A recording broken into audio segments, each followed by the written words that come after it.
రంగారెడ్డి జిల్లా సిరిసిల్ల రోడ్లోని మద్యం దుకాణంలో చోరీ జరిగింది. ఆటోలో వెళ్లి ఇద్దరు గుర్తు తెలియని వ్యక్తులు మద్యం దుకాణం తాళాలు పగలగొట్టి అందిన కాడికి దోచుకెళ్లారు.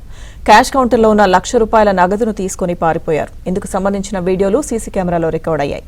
వైన్ షాప్ బాధితుడి ఫిర్యాదుతో పోలీసులు కేసు నమోదు చేసుకుని దర్యాప్తు చేస్తున్నారు.